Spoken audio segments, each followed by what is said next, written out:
अब soya chunks की सब्जी खाने में होती तो बहुत ही टेस्टी है।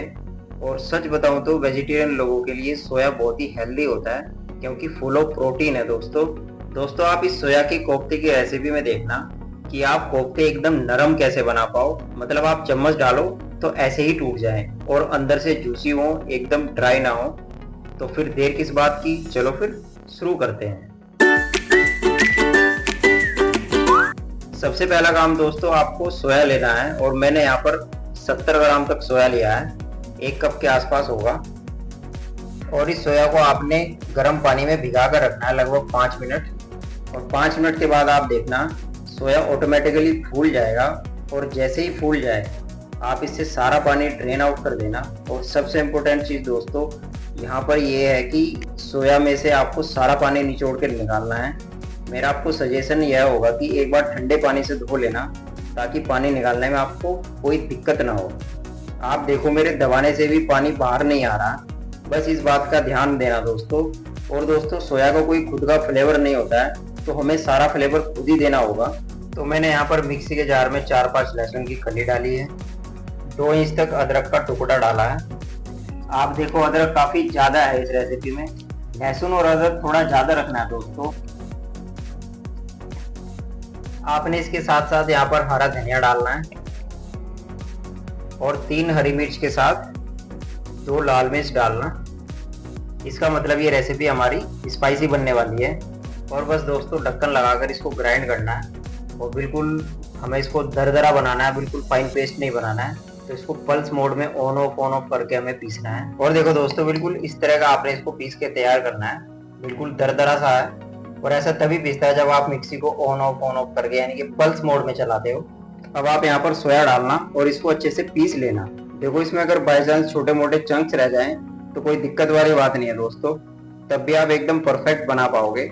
लेकिन कोफ्ते में जो हम ये सामान डालेंगे तो ये सारी चीजें बहुत इंपॉर्टेंट हैं। पहले हमने फ्लेवर तो दे दिया, अब यहाँ पर नमक डालना, आधा चम्मच मैंने यहाँ पर गरम मसाला डाला है, आधा प्याज फाइनली चॉप करके डाला है। इसके साथ साथ आप यहाँ पर बेसन डालना, मैंने यहाँ पर 3 टेबल स्पून बेसन डाला है। बेसन ज्यादा डालने की आपको जरूरत नहीं है, इतने से ही बाइंडिंग आराम से हो जाती है दोस्तों। अब कोफ्तों में ये चीज जरूर डालना दोस्तों, मैंने यहाँ पर 2 चम्मच तक देसी घी डाला है। घी दोस्तों सबसे इम्पोर्टेंट है जूसीज के लिए, नहीं तो आपका सोया बहुत ही ड्राई बनेगा और खाने में इतना अच्छा नहीं लगेगा। और बस आपको अब सारी चीजों को मिलाना है अच्छे से, लेकिन लिटरली आपको सोया के साथ आटा लगाना है। अगर इसका आप आटा जैसा लगाओगे तो बहुत ही अमेजिंग बाइंडिंग होती है दोस्तों, जिससे ये बिल्कुल भी नहीं फटता और कैसे आराम से लड्डू बन जाता है देखिए। और देखो अगर मैं हल्के हाथ से भी टच करूँ तो ये टूट जाता है। बस दोस्तों ऐसा ही करना है, अच्छे से आटा लगाना। और मैंने एक एक करके सारी सोया की बॉल्स बना लिए हैं और लगभग इसमें से 10-12 बॉल बन जाती हैं आराम से। आप इनको सीधा ही फ्राई करना। बस फ्राई करते वक्त इस बात का ध्यान जरूर देना दोस्तों कि तेल जो है एकदम गर्म होना चाहिए। अगर आप ठंडे तेल में कोफ्ते डालोगे तो वो बिखर जाएंगे। तो मेरा सजेशन यही होगा कि पहले आप एक कोफ्ते को डाल के टेस्ट करना। आप तेल में कोफ्ते डालोगे तो तेल इतना गर्म होना चाहिए कि डालते ही उससे एकदम बबल्स आने शुरू हो जाएं। बेसिकली मॉइस्चर रिलीज होना चाहिए। टेस्ट करके अगर सही लगे तभी नेक्स्ट डालना। जैसे ही आप सारा सोया डाल दो तो आप गैस को मीडियम फ्लेम पर कर देना, ताकि ये अंदर तक एकदम इवनली पके। कच्चे रह गए तो आपको स्वाद बिल्कुल भी अच्छा नहीं लगेगा। और दोस्तों इनको ज्यादा स्टर मत करना, अगर शुरुआत में आप ज्यादा स्टर करोगे तो ये टूट जाएंगे। और बस दोस्तों जैसे ही कलर आ जाए तो इनको आप निकाल लेना। और आप देखो इनमें छोटे छोटे पोर्स हैं और ये पोर्स जो है ना इजिली हमारी ग्रेवी को पी लेते हैं। मैं आपको एक तोड़ के दिखाता हूँ, ये देखो एकदम सॉफ्ट होगा अंदर से और बहुत ही अमेजिंग बनेंगे दोस्तों। आपने देखा होगा शुरुआत में मेरी ग्रेवी हल्की सी गाढ़ी थी और उसमें वो ऐसा दरदरापन इतना ज्यादा नहीं था। वो इसलिए है दोस्तों, मैंने यहाँ पर सबसे पहले मिक्सी में 2 प्याज और थोड़ी सी लहसुन और बस इनको ग्राइंड करना है। और ये देखिए मैंने इनको ग्राइंड कर लिया और बिल्कुल दरदरा ग्राइंड किया है, पेस्ट नहीं बनाना है। बस इसको पल्स मोड में चलाना है मिक्सी को, आपने ऑन ऑफ करना है तो आपको इस तरह से दरदरा ये प्याज मिल जाएगा। इसका पेस्ट नहीं बनाना दोस्तों, अगर इसका आपने पेस्ट बना दिया तो आपकी सब्जी का टेक्सचर खराब हो जाएगा। और बस वापस उसी मिक्सी में यहाँ पर आप 2 टमाटर लेना और थोड़ी सी अदरक लेना, साथ में लगभग 1 इंच तक अदरक लेनी है और इसका एक फाइन पेस्ट बना लेना। और ये देखो दोस्तों इतना फाइन पेस्ट आपने इसका बना के तैयार करना है टमाटर का। और बस दोस्तों एक कढ़ाई लेना और उसमें 1 चम्मच आप डाल देना तेल, कोई भी तेल आप यहाँ पर इस्तेमाल कर सकते हो, जो भी आपको पसंद हो। और दोस्तों सबसे पहले गरम गरम तेल में आप हींग डालना, साथ में 2-3 डालना लौंग, 2 डालना इलायची और 1 तेज पत्ता तोड़ के डाल देना। साथ में डाल देना थोड़ा सा जीरा। बस इससे ज्यादा इसके अंदर खड़े मसाले नहीं डालने दोस्तों।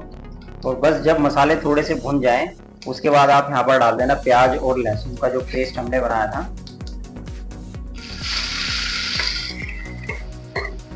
और बस इसको हल्का सा गोल्डन ब्राउन करना है दोस्तों। सिंपल ग्रेवी है, जैसे ग्रेवी बनाते हैं वही वाला सब स्टेप्स हैं।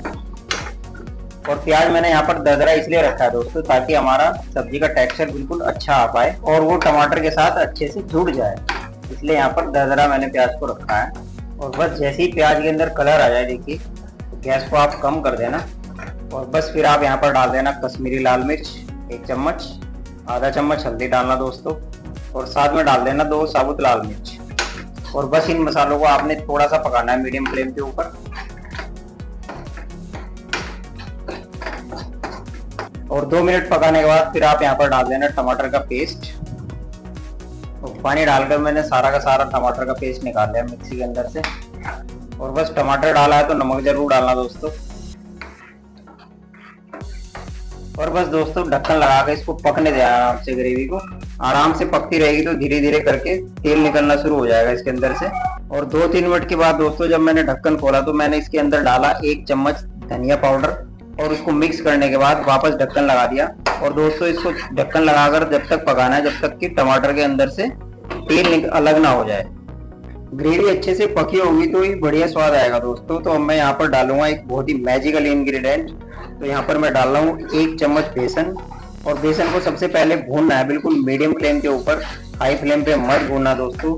अगर थोड़ा बहुत कढ़ाई के अंदर चिपक भी जाए तो कोई गड़बड़ वाली बात नहीं है, आप इसको बिल्कुल अच्छे से भूनना। और भूनने के बाद इसके अंदर डाल देना यहाँ पर पानी, जो छोटा मोटा चिपका भी होगा वो सब का सब निकल जाएगा दोस्तों।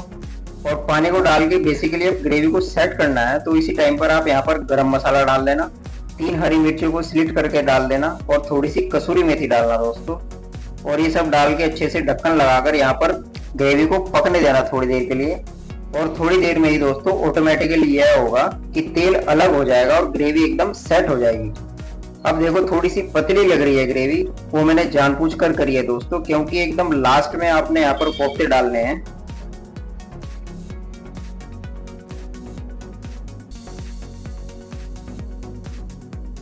क्योंकि हमारे कोफ्ते बिल्कुल नरम है दोस्तों, अगर आपने इनको ज्यादा चलाया तो ये टूट जाएंगे और ज्यादा पकाया तो ये गल जाएंगे। तो मेरा सजेशन यही रहेगा कि आप यहाँ पर कोफ्तों को डालने के बाद 2 मिनट पकाना और गैस को बंद कर देना और 5 मिनट तक ऐसे ही छोड़ देना और ढक्कन खोल के देखना, फिर तेल ऑटोमेटिकली अलग हो जाएगा दोस्तों। और 5 मिनट के अंदर ही कोफ्ते ग्रेवी को पी जाएंगे और हमारी ग्रेवी भी ऑटोमेटिकली गाढ़ी हो जाएगी, क्योंकि इसका जो रस है वो कोफ्ते पूरी तरह से पी जाते हैं। तो दोस्तों आप भी ऐसे बनाकर देखना, सोया के कोफ्ते सच में बहुत टेस्टी बनते हैं और सबको बहुत पसंद आते हैं।